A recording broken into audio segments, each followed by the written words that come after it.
four-way fight in Singapore's second by-election in 8 months. The candidates were announced today to compete for the seat vacated by former MP Michael Palmer last month. Koh Poh Koon of the People's Action Party. Kenneth Jeyaretnam of the Reform Party. Mr Desmond of the Singapore Democratic Alliance. And Lee Li Lian of the Workers' Party. This is the longest list of contenders for a parliamentary seat since 1997. 4 candidates will be campaigning hard over the next 9 days to capture votes from some 31,600 residents of Punggol East. And on January 26th, these residents will go to the polls to pick one of 4 to represent them in Parliament. The incumbent party PAP has sent in a fresh face, colorectal surgeon Dr. Koh Poh Koon. The 40-year-old, who's dubbed himself the son of Punggol, has already outlined areas of concern he plans to focus on. And despite being flanked by party leaders at the nomination centre, Dr. Koh says he's his own man and will run his own campaign. My supporters, voters of Punggol East, let us work together to make a better Punggol East. Many believe Dr. Koh's biggest opponent will be the Workers' Party's Lee Li Lian. She is no stranger to residents in Punggol East, having contested there in the 2011 general election. Then she was also former MP Michael Palmer's closest contender and garnered 41% of valid votes. I will serve you wholeheartedly. And I will continue and constantly stand up for your rights. On 26th of January, vote for the Workers' Party and send me into Parliament. Also back to make another bid for the Punggol East seat, SDA Secretary-General Desmond Lim. He too contested in this constituency at the 2011 general election, but lost his election deposit when he garnered just 4.5% of valid votes. Undeterred, Mr. Lim says he is determined to serve the residents, having been active in the area since 2005. Dearest residents of Punggol East, Desmond Lim is back, dedicated and determined to serve you and your family in Punggol East. Rounding up the 4 candidates is Reform Party Chief Kenneth Jeyaretnam. This is the second electoral fight for the son of former Workers' Party Chief J.B. Jeyaretnam. He contested as part of a team in West Coast GRC in 2011. This election, we are determined to bring a real choice to the voters of Punggol East. This is your chance to decide how you want to be represented. Earlier at the nomination centre, familiar election faces in the form of retired acupuncturist Zeng Guoyuan and private tutor Ooi Boon Ewe showed up, but both left without filing their election papers. Ooi Boon Ewe was the first independent to arrive, but he gave media the slip after making his way up to the school assembly hall.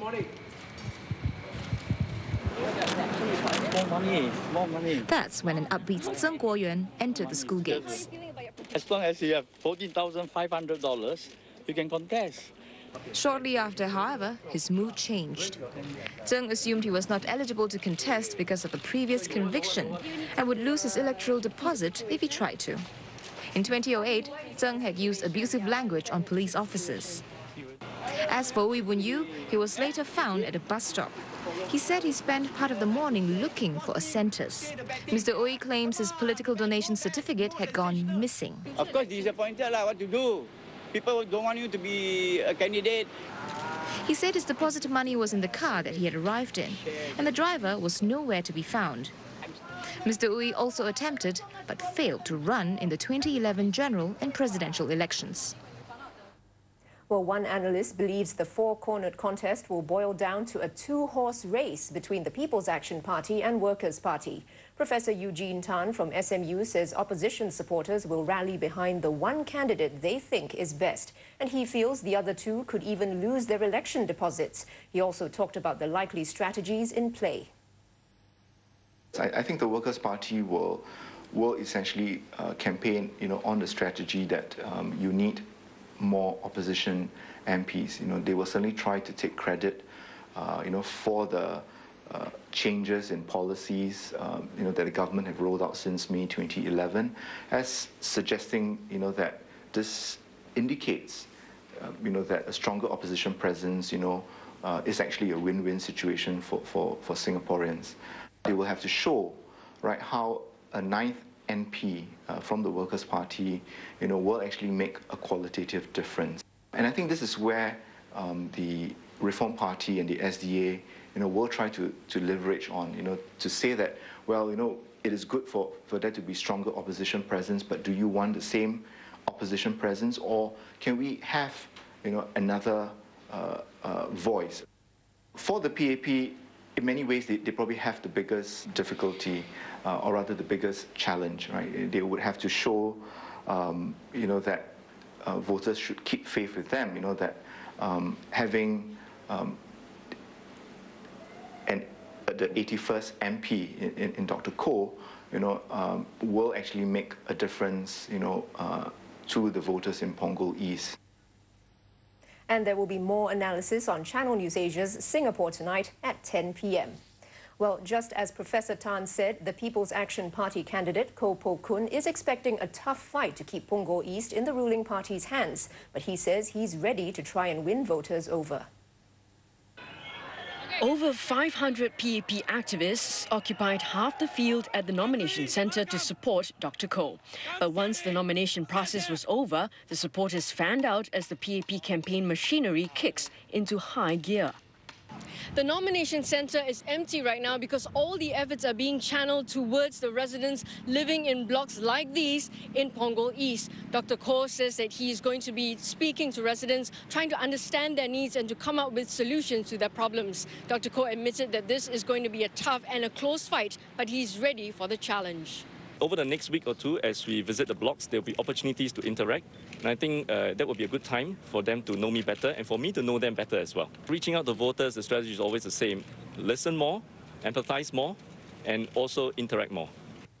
Backing Dr. Koh is seasoned politician Deputy Prime Minister Teo Chee Hean, who has been re-elected to Parliament 4 times in the neighbouring Pasir Ris Punggol GRC. Mr. Teo himself was elected as an MP in the Marine Parade by-election in 1992. Over the next few days, he will go out and try and meet many more residents, reach out to as many as he can. I think when they meet him, they will find that he's a down-to-earth, sincere person, works hard, and wants to work together with them to make their lives better, to make Punggol East better. Mr. Teo urged residents to carefully consider whom they think would best represent them in Parliament.